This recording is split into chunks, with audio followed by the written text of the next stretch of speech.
estão vocês? E aí? Vocês estão românticos hoje? Literatura, romantismo. Vamos para a segunda geração romântica no Brasil, a linguagem. Como é que os artistas românticos se expressavam? Nós vamos trabalhar o início do romantismo nessa questão na segunda geração, características dessa fase, a linguagem, autores e produções literárias dessa época. Você sabe que o romantismo é um movimento literário que é bem extenso. E aí, didaticamente, os literários os estudiosos da literatura vão dividindo o assunto em fases. Por quê? Porque o tempo é longo e algumas coisas vão acontecendo ao longo disso e mudam a postura, a produção de alguns autores. E aí, melhor trabalhar dessa forma, certo? Então, assim, o início do romantismo na segunda geração é a publicação do livro chamado Poesias de Álvares de Azevedo, quando em 1853. E é considerada por parte da crítica como o marco inicial da segunda geração, certo? A primeira geração é indianista, nacionalista. A segunda geração tem uma característica de ultrarromântica. O mal do século, aquele período assim meio mórbido, um tanto quanto tedioso, um certo apreço pela morte, enfim, tá? Que mais que eu falei? Essa geração, cujos maiores expoentes são Álvares de Azevedo, gravem esse nome, Álvares de Azevedo, Fagundes, Varela e Casimiro de Abreu, tem como marca, que eu já falei, o ultrarromantismo, certo? Como é a linguagem? Eu acabei de dizer, é uma época assim meio mórbida, meio tediosa, certo? Apreço pela morte, então a linguagem vai se parecer muito com isso, com aquilo que é sombrio, com aquilo para nós, aquilo que é sombrio, aquilo que é tedioso, aquilo que é de mau gosto. Não vão dizer que a professora Cacau falou que a segunda geração romântica é de mau gosto. Não. Para algumas pessoas, falar de morte, falar de doença, de depressão, é algo de mau gosto, entenderam? A linguagem expressivamente indianista e exaltando a natureza e a pátria vai dar espaço à melancolia. Essa linguagem indianista de exaltação da pátria é da primeira fase, da primeira geração. Aí as produções eram assim, primeira fase, falava do índio, falava do Brasil, falava do amor pela pátria, só que isso aí vai acabando e os autores começam a falar de outra coisa, de melancolia, de angústia, de tristeza, sofrimento, dores existenciais, amor que oscila entre a sensualidade e a idealização, entre outros temas de carga muito subjetiva. Porque quando você fala de amor, de tristeza, de sentimento, do eu, você está falando de si. Então, isso é subjetividade. Então, muita subjetividade nesta época, uma época marcada por essas confusões sentimentais. Em função do que se vivia, em função do que se passava, em função do que se acreditava, certo? Sofrimento, dor existencial, acabei de falar, angústia, amor sensual e idealizado foram os principais temas da literatura dessa época, tá bom? Na segunda geração. E a publicação que eu já falei do livro Poesias, de Álvares de Azevedo, em 1853, é o marco inicial da segunda geração. Quais são as principais características? Olha, já estou falando de morbidez, de crise existencial, obviamente, o individualismo. O que mais? Egocentrismo, negativismo, dúvidas, desilusões, tá? Tédio, sentimentos relacionados à fuga da realidade que caracteriza o chamado ultrarromantismo. Normalmente, quem se identifica com esse tipo de texto ultrarromântico está vivendo uma fase não muito bacana da sua vida. Quando a pessoa é muito triste, quando a pessoa é tomada por depressão, ela meio que foge dessa realidade que o assusta.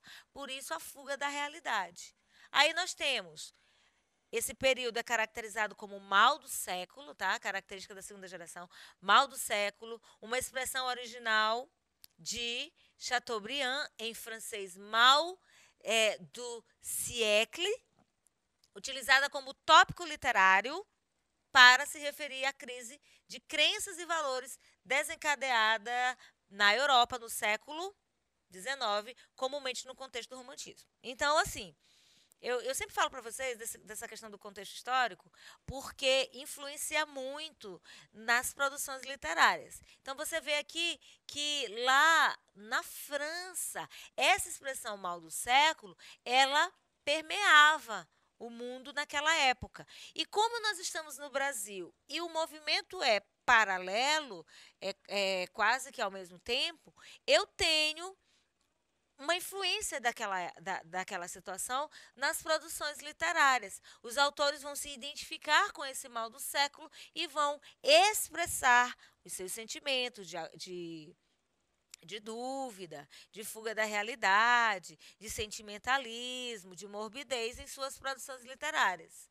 Então, assim, eu tenho o início, eu tenho essas características, eu vou falar de uma linguagem e os autores dessa produção. Curiosidades. Você já ouviu falar da palavra spleen? Eu já citei em outra aula. É um termo em inglês muito utilizado na literatura romântica, tá bom? Que significa o quê? Tédio, insatisfação, desencanto, melancolia, angústia, são características dessa segunda geração. E os principais autores da segunda geração romântica portuguesa são Camilo Castelo Branco e Soares Passos, lá em Portugal, tá? Mas aqui a gente está estudando aqui no Brasil. Acompanhe o slide comigo, esse poema aí, ó. Minha desgraça. Minha desgraça, não é ser poeta, nem na terra de amor não ter um eco. E meu anjo de Deus, o meu planeta, tratar-me como trata-se um boneco. Não é andar de cotovelos rotos, ter duro como pedra o travesseiro. Eu sei, o mundo é um lodossal perdido, cujo sol, quem mudera, é o dinheiro. Minha desgraça, ó cândida donzela, o que faz que o meu peito assim blasfema, é ter para escrever todo um poema e não ter um vintém para uma vela. Olha só, o autor aqui, o eu lírico, mostra muito claramente essas expressões, essas características da segunda geração. Desgraça, eu vou voltar aqui só para vocês verem, não é ser poeta, é nem na terra de amor não ter um eco. Eco é repetição, né? E meu anjo de Deus, o meu planeta, tratar-me como trata-se um boneco. Aqui ele se queixa. Ele não tem uma vida onde ele faz o que ele quer. É como se ele fosse uma marionete nas mãos de Deus. Então ele já é insatisfeito. E ele ainda diz, não é andar de cotovelos rotos, né? Apoiados muito tempo em determinado lugar. Não é ter duro como o pé do travesseiro. Significa ele não tem um lugar para colocar a cabeça, né? Ele usa para encostar a cabeça uma própria pedra. E aí ele não deve estar debaixo de algum abrigo, não é assim? Eu sei, o mundo é um lodossal perdido cujo sol, quem mudera, é o dinheiro. Por quê? Porque o sol aquece todo mundo, né? Então, se o sol fosse dinheiro, né? Todos nós teríamos, porque todos nós temos acesso ao sol. Ele ainda diz que, aqui ele fala da donzela, e aqui a gente tem o amor não correspondido. Faz com que meu peito assim blasfema, é ter para escrever todo um poema e não ter um vintém para uma vela. Ele não tem dinheiro. Esse poema é de quem? Manuel Antônio Álvares de Azevedo. Nasceu na cidade de São Paulo em 1831. Filho de família ilustre, seu pai era Inácio Manuel Álvares de Azevedo e sua mãe Maria Luísa Mota Azevedo. Agora eu pergunto para vocês. Aqui diz que ele era de uma família ilustre, ele devia ter condições financeiras, mas ele era infeliz. E isso mostra no poema que ele escreve.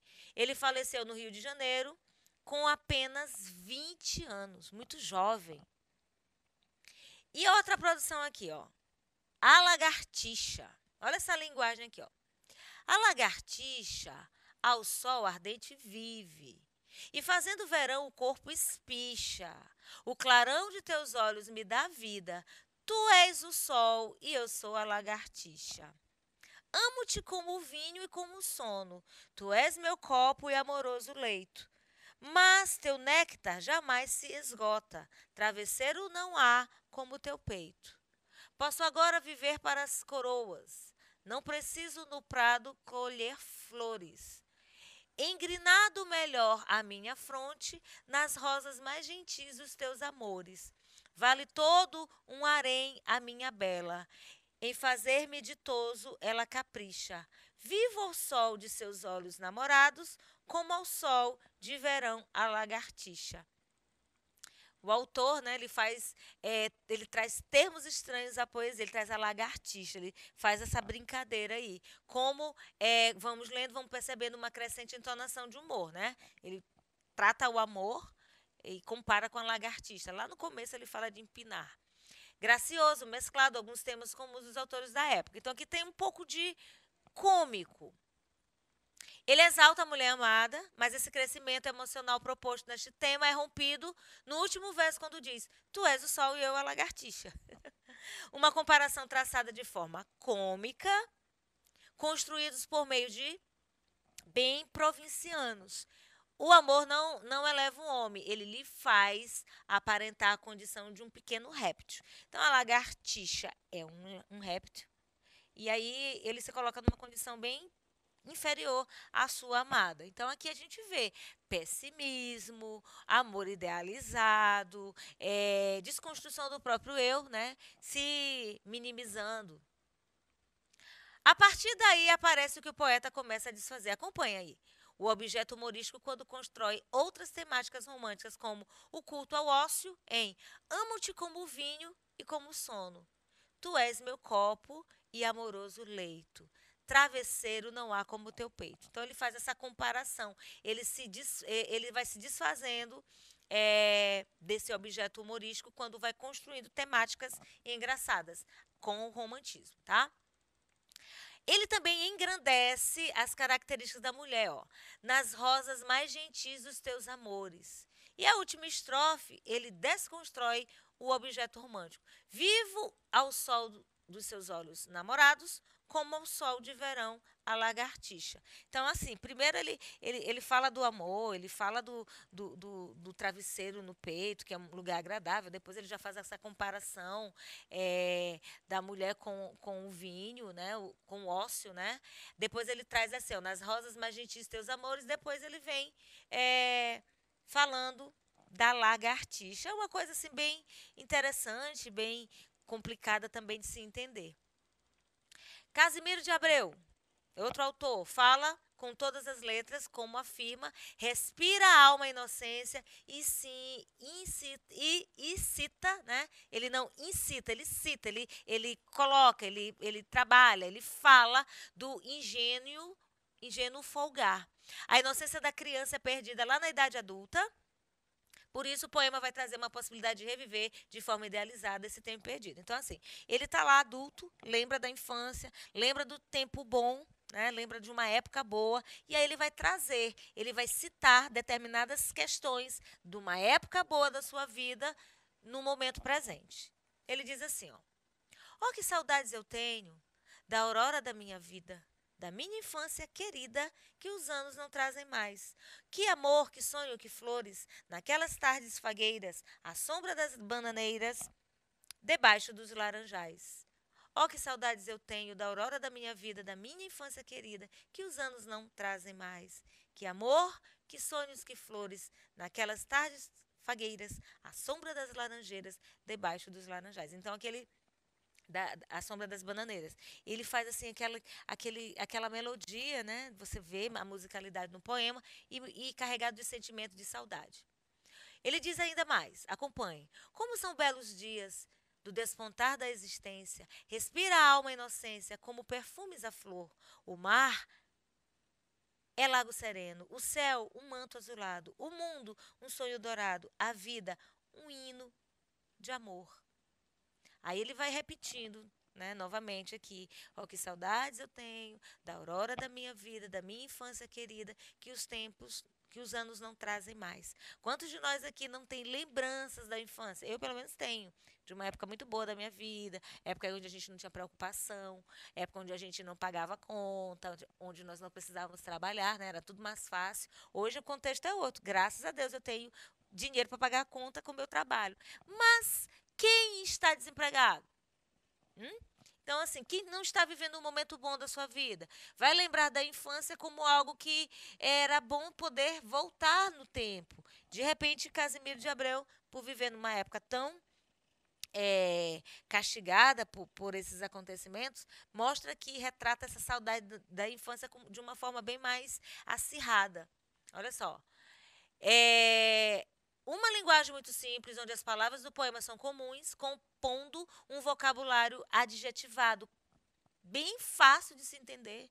Ele vai elencando aqui as características dessa infância onde ele vivia. Aí ele mistura um cenário raro por conta da aproximação do progresso. Então, essa infância querida, lá no quintal, com pomar, com flores, com árvores, no mundo moderno, no caso dele, na cidade, já não era bem assim, tá? Esse cenário natural, com árvores frutíferas, como eu falei, passarinhos cantando, vai construindo uma cena de pequenas cidades do interior. E, na atualidade, ele não mora mais por lá. O que mais? O que eu posso dizer dessa linguagem? É carregada de nostalgia, que evidencia a aurora da vida, rodeada de amor, de sonho, representado por essa figura de flores, de árvores, bananeiras, laranjais. O eu lírico tem noção de que essa realidade não vai voltar mais. E não volta mais mesmo não, gente.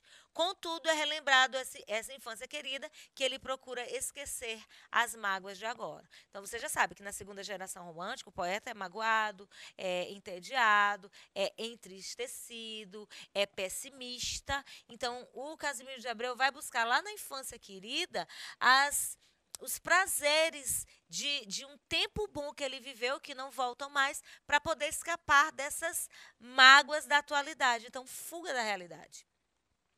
Olha só, todas as imagens estão ligadas à infância e são muito positivas. A natureza é descrita com árvores de sombra acolhedora, enquanto o mar é como um lago sereno e o céu é estrelado. Também eu posso dizer aqui, gente, que a visão da criança do mundo em que ela vive é bem poética, não é assim? A criança não vê maldade nas coisas, a criança consegue captar coisas boas em situações difíceis. E hoje, no caso dele, no atual, ao escrever esse poema, ele vive um momento difícil. E ele tenta buscar, tenta se regozijar nas lembranças de um tempo bom para poder esquecer do que ele vive no momento. É mais ou menos assim o que esse poema traz para nós, certo? O Casimiro de Abreu é uma grande representação da segunda geração romântica. Eu trouxe para vocês o Casimiro de Abreu e o Álvares de Azevedo, trazendo, no caso, primeiro o Álvares de Azevedo trouxe desgraça, uma coisa assim bem mais pesada, pessimismo, brinca com amor, faz umas comparações assim meio que no nosso contexto nada a ver, né? Amor, lagartista, sol quente. E o Casimiro de Abreu traz essa linguagem melodiosa, saudosa, apontando para um tempo bom. A gente consegue observar nesse segundo poema um período de uma coisa boa dentro desse período ruim. Já o Álvares de Azevedo, não. Ele também escreve de uma forma bem pesada. Esse termo desgraçado, pelo menos, eu acho assim muito agressivo. E aí você tem duas composições de uma época interessante da nossa segunda geração. Estude, pesquise, converse com o seu professor e aprofunde no romantismo da segunda geração, você vai ver e entender essas características tão marcantes de uma época muito eu diria, triste da nossa literatura.